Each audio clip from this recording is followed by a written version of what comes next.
En Libye, le Parlement a approuvé le gouvernement de transition. Voilà notre premier sujet. Nous serons ensuite du côté de la Côte d'Ivoire. Ahmed Bakayoko, le Premier ministre, cet été, à l'âge de 56 ans. Au Sénégal, deuil national ce jeudi après les émeutes qui ont fait au moins 5 morts. Et puis le Togo, on va prendre les échos du début de la vaccination. Est-ce que l'espoir est permis? On en parle tout de suite avec Credo Tété, directeur de publication de l'hebdomadaire Le Médium. Bonsoir Credo. Bonsoir Samuel et bonsoir à tous ceux qui nous suivent. Il y a David Diagbavi qui revient ce jeudi. Bonsoir David. Bonsoir Samuel, bonsoir téléspectateurs.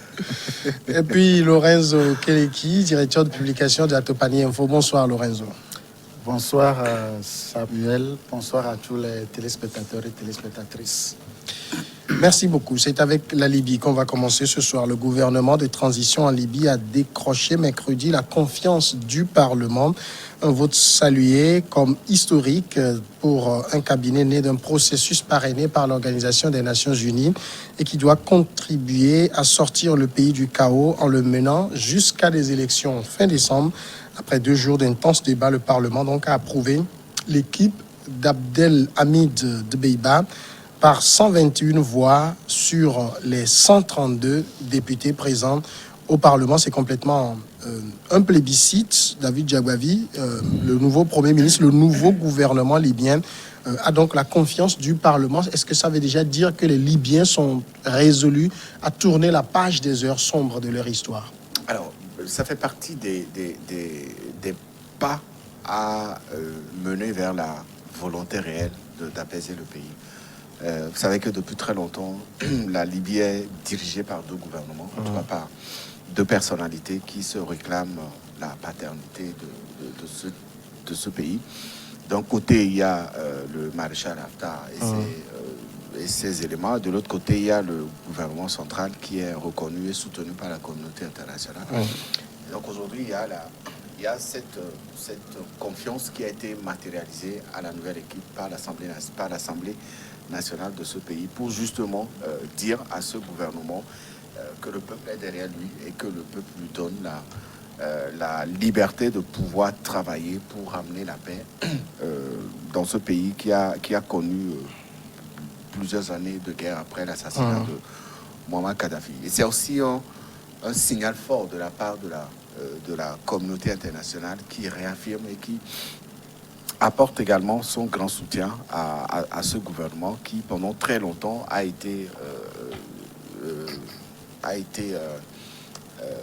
refusé d'être reconnu par le camp en face, c'est-à-dire le camp du maréchal Haftar. Vous vous rappelez ces différentes réunions qui ont été organisées à l'étranger dans le cadre du règlement de cette crise au niveau de la Libye. Et vous vous rappelez également aussi des positions qui ont été celles du maréchal Haftar, qui refuse et qui a toujours continué de refuser de reconnaître la légitimité du pouvoir central en Libye. Aujourd'hui, c'est un signal assez fort. C'est un message assez réconfortant pour l'ensemble du gouvernement libyen et cela permettra d'aller vers la recherche de la paix parce que pendant très longtemps, les Libyens ont été victimes de cette guerre qui a opposé 2 camps. Le premier reconnu et soutenu par la communauté internationale, le second camp soutenu par les rebelles qui ont décidé de faire partir le gouvernement central en Libye. Lorenzo Keleki, le nouveau Premier ministre, Abdelhamid Dbeibah, a tweeté quelques minutes après le vote de confiance. Le moment est venu de tourner la page des guerres et des divisions. On peut dire clairement qu'avec cet acte, la Libye a posé un pas dans la bonne direction. On voit le bout du tunnel. Oui, on ne peut pas parler déjà du bout du tunnel, d'autant plus que c'est un processus qui est censé terminer en décembre avec les élections. Et donc, ce qui a lieu de dire aujourd'hui avec ce pas décisif, c'est que déjà, on sent tout à l'heure, comme le disait David, on sent une volonté manifeste des Libyens, d'abord de la population à la base, qui a souffert pendant plus de 10 ans, on va dire, de ce chaos, de cette guerre, de cette guerre intestinale qui ont émaillé le pays après la chute et l'assassinat de l'ancien président. Et de l'autre côté aussi, des leaders qui véritablement, avec le soutien de l'ONU et des partenaires, notamment la France, se sont convenus de véritablement embrasser le pas de la liberté. Et donc, je crois quand même que, comme il a tweeté sur les réseaux sociaux, notamment sur Twitter, il est important quand même que l'acte soit joint à la parole, parce qu'aujourd'hui, on sent quand même qu'il y a une volonté manifeste. Maintenant, il faut que cette volonté soit appuyée par des actes forts pour que véritablement les populations ne puissent plus vivre ce qu'ils ont vécu depuis un moment. Parce qu'aujourd'hui, on a comme l'impression que la population libyenne est coupée de tout. Il y a un problème d'électricité, un problème de liquidité, un problème en tout cas, de tout ce qui est besoin vital. Et je crois qu'avec cette nouvelle démarche, on peut quand même se frotter les mains pour que d'ici peu, on puisse aboutir à quelque chose de potable. Et surtout, que le processus puisse aller à son terme pour qu'il y ait de véritables élections à l'issue desquelles on aura un président démocratiquement élu pour que le pays puisse renaître de ses cendres. Alors donc, l'Assemblée a voté naturellement pour le gouvernement de Deiba, mais également pour un conseil présidentiel de 3 membres. Ce nouvel exécutif est censé remplacer d'un côté le gouvernement d'Union nationale de Fayez al-Sarraj, mais également le gouvernement de l'homme fort de l'Est, le maréchal Khalifa Haftar. Fayez al-Sarraj dit: nous sommes prêts à lui transmettre les missions et les responsabilités en toute sérénité dans le respect de l'alternance pacifique du pouvoir. Le maréchal ne s'est pas encore prononcé. Est-ce qu'il faut crier victoire trop tôt? Non, je crois qu'il y a toujours un temps d'observation. Certes, ça s'est bien passé devant le Parlement, donc le vote de confiance, ils l'ont eu. Maintenant, il faut toujours privilégier la diplomatie des couloirs, parce que ce n'est pas donné. Certes, ce que nous avons vu, cela découle d'un long processus en termes de diplomatie. Et si, avec, disons, le nombre de suffrages exprimés au sein de ce Parlement pour ce vote de confiance, certes, dans un premier temps, on peut dire qu'ils ont convaincu, mais dans un second temps, donc il y a toujours des poches de résistance. Donc il faut ratisser large. Donc c'est là où je dis le Conseil présidentiel a du pain sur la planche, parce que il faut avoir de la mesure, le juste milieu pour le bénéfice des populations libyennes. Parce qu'aujourd'hui, on peut dire que la prophétie de Muammar Kadhafi s'est réalisée. Parce que quand les puissances occidentales ont lancé la fatwa contre Kadhafi, Kadhafi leur a dit: mais vous ne savez pas ce que vous faites. Le moment viendra où vous allez me regretter. Et nous tous, nous avons vu que dans ce processus, disons, toutes les dissensions d'à peu près 10 ans, donc on a vu que les Libyens même, sur l'essentiel, n'arrivaient pas à s'entendre. Et ils se faisaient la guerre. Certes, il y avait des puissances étrangères derrière chaque groupe formé, mais le perdant, en fait, ce sont les populations libyennes. Et ils ont compris.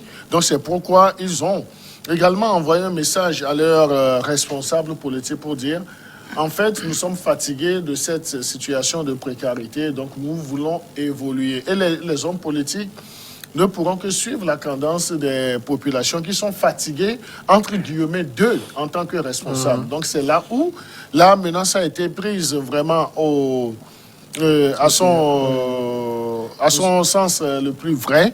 Et ils doivent. Les hommes politiques libyens aujourd'hui n'ont plus droit à l'erreur. Parce que s'ils ont droit à l'erreur, donc ils seront désavoués. Certes, le maréchal ne s'est pas encore prononcé, mais lui aussi, avant de se prononcer, il doit beaucoup plus réfléchir. Parce que quel message donner? Un message qui est aux antipodes, disons, de cette quête de quiétude, de paix. Est-ce qu'il va s'inscrire dans cette logique? Donc, s'il s'inscrit dans cette logique, donc c'est que il est déjà à 50% perdant. Donc, il va vouloir aussi tirer profit de la situation actuelle. Et pour tirer profit, donc, il faut s'inscrire dans une logique d'accompagnement du processus de bonne gouvernance et surtout d'instauration du jeu démocratique, de la promotion de la paix. Mais s'il veut s'écarter, donc il veut rester dans ses vieux blousons, donc je crois que ce ne sera pas le camp adverse qui va lui faire en premier le combat, mais ce sont les populations libyennes qui vont le dire: mais en fait, nous sommes fatigués de ce que vous nous faites subir. Donc, si tu t'inscris dans cette logique, donc c'est que en fait, tu ne penses pas à nous. Ah non, d'accord. Est-ce que vous pensez que le maréchal va avoir la même attitude que Fayez al-Sarraj et dit: bon, c'est bon, on a un gouvernement d'union reconnu par la communauté internationale, accepté par le Parlement. Je dois céder. Le maréchal Haftar, c'est pas la première fois qu'il s'oppose véritablement aux grandes décisions qui ont été prises pour permettre à la Libye de se relancer dans un processus de paix. Vous vous rappelez, en Allemagne, il y a une année ou 2 années, ils étaient en Allemagne pour faire une réunion. Ils ont été invités par l'Union européenne et la communauté internationale. Le maréchal était là avec sa délégation. Ils ont commencé la réunion et puis il était sorti de la salle. Il est retourné en Libye. Et à la fin de la réunion, des décisions ont été prises pour accompagner la Libye dans la quête de la paix. À son retour en Libye, il a tout de suite dit qu'il ne reconnaît pas le contenu des décisions qui ont été prises lors de cette réunion. Voilà. Donc, ce n'est pas la première fois qu'il se comporte de la sorte. On a l'impression qu'il veut dire aux Libyens que c'est par moi que la paix va pouvoir s'installer en Libye. Donc, donnez-moi cette opportunité. J'ai les armes, j'ai les rebelles, j'ai la force de décision. Alors qu'en face, il y a un gouvernement mis en place. Il y a une Assemblée nationale qui représente, qui représente les Libyens. Et donc, toutes ces autorités n'ont jamais été reconnues par Haftar. Et chaque fois, à chacune de ces sorties, vous comprendrez que c'est quelqu'un qui a un goût de revanchard, qui a envie de s'imposer de force. Et donc, ses soutiens lui viennent de l'extérieur. Tout le monde connaît un peu ses soutiens. Et quand on suit ses soutiens, eh bien, il s'inscrit dans une démarche, dans une position qui ne participe pas à régler la crise en Libye. Et donc, aujourd'hui, que les choses ont pu avancer, le Parlement a... le Parlement libyen a renouvelé sa confiance ou a accordé sa confiance à ce nouveau gouvernement. Ça veut dire que c'est déjà un soutien de plus de la part de ce gouvernement. Il faut que Haftar comprenne que lui aussi doit être un des acteurs participants à cette quête de la paix. Sans cela, je pense que d'autres dispositions pourraient être prises pour éviter que la Libye continue à progresser dans la guerre. Cette guerre qui a duré plus de 10 ans et qui continue aujourd'hui de présenter une facette qui risquerait d'embraser non seulement tout le territoire, mais également une grosse partie de l'Afrique maghrébine. Est-ce que le Premier ministre, c'est vrai que c'est au moment où il a été élu, il y a eu beaucoup de critiques sur son processus d'élection, mais est-ce qu'il, malgré ça, il peut réussir sa mission? Oui, il peut réussir sa mission s'il a la volonté. Parce que déjà... Il affiche quand même une forte volonté. Il dit que ce sera le gouvernement de tous les Libyens. La Libye est une et unie. Il affiche beaucoup de volonté. En plus, il a le soutien de pratiquement tous les représentants de tous les bords. Et donc, je crois qu'il n'est pas arrivé là-bas par hasard. Parce que déjà, quand on voit un peu le processus qui a abouti à d'abord son choix, et en plus, d'abord, le fait que sa politique ait été validée par le Parlement n'est pas un hasard. Parce que quand on analyse un peu le processus qui a accouché de son choix et ensuite de la validation de sa politique, on comprend aisément que tout le monde est dans une logique de finir avec cette guerre. Et donc je crois quand même que le Premier ministre, il pourra réellement accomplir avec brio sa mission, parce que d'un côté, on a lui-même sa propre volonté, ce n'est pas les moyens qui manquent, ce n'est pas non plus les soutiens de l'extérieur qui manquent, parce qu'ils ont aujourd'hui le soutien pratiquement de la plupart des partenaires, surtout l'ONU à l'international, et aussi même sur le plan national, parce que les forces de l'Est et les forces de l'Ouest se sont résolument engagées dans son choix et dans la validation de sa politique. Donc je crois quand même que, sauf miracle, il pourra réussir sa mission. Et en décembre, on aura une élection qui pourra participer à la calmie dans ce pays-là. Et voilà, donc je crois que, comme le disait tout à l'heure David, le maréchal Haftar aujourd'hui se sent isolé. Et il ne peut que, c'est vrai, il a des armes, il a une équipe à sa disposition, je veux parler des rebelles, mais par rapport à la nouvelle donne qui se dessine aujourd'hui, je pense quand même qu'il ne pourra que accompagner le mouvement et surtout accorder le bénéfice du doute au Premier ministre qui est installé, aux 2 adjoints qui seront connus dans les jours à venir, jusqu'à l'aboutissement, c'est-à-dire jusqu'aux élections, pour repartir sur une nouvelle base. Alors maintenant, en tout cas, on va apprécier sa mission en décembre prochain s'il réussit à organiser les élections. Mais ce n'est pas la première fois qu'on propose des élections aux Libyens. Vous vous rappelez très bien, il y a déjà 2 ans, l'ONU, la France proposait des élections, en décembre également. Ça n'a pas marché. Qu'est-ce qui fera que cette fois-ci, ça marcherait? Non, je crois que... Dans un pays qui, ne l'oublions pas, sous Kadhafi, n'a jamais connu d'élection.